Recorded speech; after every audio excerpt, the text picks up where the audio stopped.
লীলাগুলো করে গেল, এইটা যদি না লেখা থাকে লিখন, তাই না? আমার কাছে বলুন দেখি, ভবিষ্যতে মানুষ পড়বেটা কি, জানবেটা কি? তাহলে শাস্ত্র গ্রন্থ পড়েই তো মানুষ পায় প্রশিক্ষণ, যে ভগবান এসেছিলেন, তিনি কি কি করে গেলেন।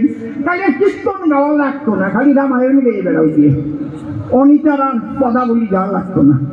রামায়ণ গাওয়া শিখাই দিতে নয়, ওনার বরাদ ধরছে। তাই বুড়ো মানুষ কব কি ওনারে, তাই রামায়ণ থাকতে মহাভারত লিখলে কেন? শোনো, এই রামায়ণের ভিতরে কি লেখা আছে আমি বলছি আপনাদের গোচরে। যখন রাবণের সঙ্গে রামের বেঁধেছিল রণ, রণ মানে কি? রণ মানে কি? যুদ্ধ, তাই তো? দুই পক্ষ হয়ে উদ্বুদ্ধ যখন বেঁধেছিল ভীষণ যুদ্ধ, যখন মেঘনাদ নাদ পাশে রাম লক্ষ্মণকে করেছিল বন্দি, এড়াতে আর পারে না সন্ধি। নাগপাশ মানে কি? সাপ দিয়ে সব লড়াইছে, সর্পবাদ দিয়ে। রামের আর নড়ার কায়দা নাই। রাম লক্ষ্মণ ভাবে তাই আর তো উপায় নাই। মাঝে মাঝে দেখেন না ফেসবুক টুকে, ওই যে কেউ ছাগল টাগল সে অজাগরে ধরে, মানুষ পেঁচাইয়ে মারে, আছে না? ওই রকম পেঁচ আরম্ভ করেছে রামচন্দ্র। বুঝতে পারতেছেন? রাম লক্ষ্মণ দুই ভাইকে। রাম মনে মনে চিন্তা করে, এই বিপদ কালে আর কেউ নাই এই ধরনী তলে, একমাত্র গরুর রক্ষা করতে পারে। আপনাদের কাছে বলে রাখি, সাপ খায় ওই গরুর পাখি। গরুরকে যখন রাম করিল স্মরণ, তখন গরুর জানতে পেরে পাখা ঝাপটা মেরে এলো উড়ে, এসে ওই দৃশ্য দর্শন করে ব্যথিত হয়েছে তার মন। রামচন্দ্র ডেকে কয়, গরু আমি কই তোমায়, এই সর্পগুলো করিয়ে ভক্ষণ, ধরো আমার কথা ধরো, আমায় বিপদ মুক্ত করো। গরুর পাখি তখন ওই সামনে ধরে না, বাবা তুমি এই জায়গায় এসে বসে করো, হ্যাঁ হ্যাঁ হ্যাঁ, কারো অসুবিধা করে না, বুঝতে পারছি। ওই সর্পগুলো গরুর পাখি যখন ধরে খায়, সব সাপ খাওয়া যখন হয়ে গেল, রাম তখন মুক্তি পেল, লক্ষ্মণ মুক্তি পেল। তখন বলেছিল রাম দয়াময়, শোনো তুমি গরুর পাখি, তোমায় একটা কথা বলি ডাকি, যে উপকার তুমি করিলে আমায়, অন্তরে আমার আছে ভাবো, তোমায় আমি একটা বর দেব।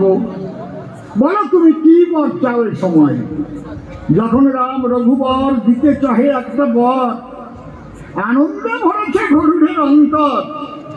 গরুর বলে, অন্য বর আমার আশা নাই প্রভু, আমি বলি তবে এই যুগের পরে তুমি যে মূর্তি ধরে অবনীতে যাবে, সেই মূর্তিটা দেখাও তুমি রাম গোলকের গোসাই। তুমি তো বিপদে ফেললে, এখন এই রাম মূর্তি দিয়ে ছাড়ি ধরি, আমি কৃষ্ণ মূর্তি ধরি। আর হনুমান যদি একবারটা করে দর্শন, আমাকে যদি খুঁজে আর না পায়, করবো তখন সমস্যায় আমরা দুইজন। এই বেজাল বাটাইয়া না। গরুর পাখি দেখে কয়, শুনলাম দয়াময়, তুমি কেন পাচ্ছ ভয়?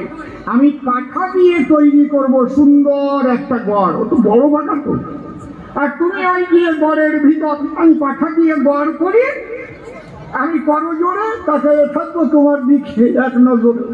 আর তুমি গড়ের ভিতরে কৃষ্ণমূর্তি করিবে ধারণ, অন্তরে করে ধারণা, হনুমান ঠিকও পাবে না, তুমি আমার মনোবাসনা করিবে পূরণ।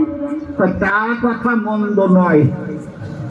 তখন ওই পাখা দিয়ে গড় বানাবে। আর রাম দয়াময় তার মধ্যে কৃষ্ণমূর্তি যখন করিল ধারণ, এটা রামায়ণের মধ্যে লেখা। রামায়ণ বলতেছি, রামায়ণ। যখন কৃষ্ণ মূর্তি ধরে, হনুমান একটু ছিল দূরে। হনুমান এক মিনিটে করে দর্শন, ওখানে আমার রামচন্দ্র ছিল তাই, এখন তো আর রাম ওখানে নাই।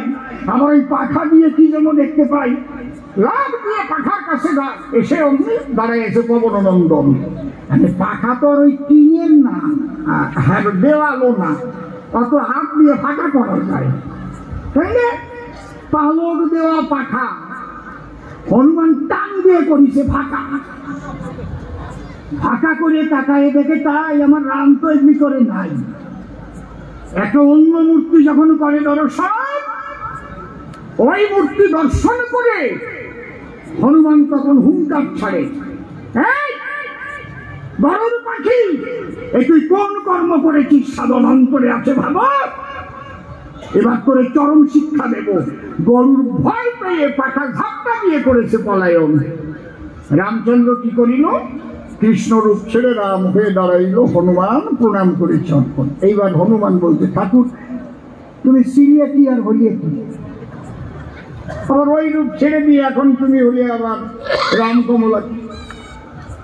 তখন রামচন্দ্র ডেকে বলে, হনুবলি তবস্থলে এই যে সাপগুলো খেয়েছে দিলে দিলে গরুর পাখি যে জন, আমি বলেছিলাম তাই আমার হেন মনে লয়, তুমি একটা বর আকাঙ্ক্ষা করিলে তোমায় করিব অর্পণ।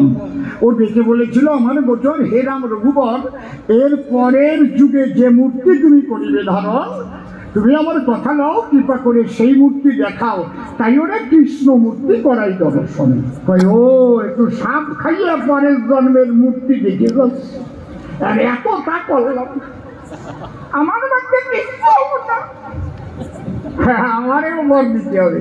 কি বর চাও তুমি? বর বলে, তুমি যখন কৃষ্ণ হয়ে অবনীতে করবে অবতরণ, ওই কৃষ্ণ দেহে রাম মূর্তি আমাকে করাবে দর্শন।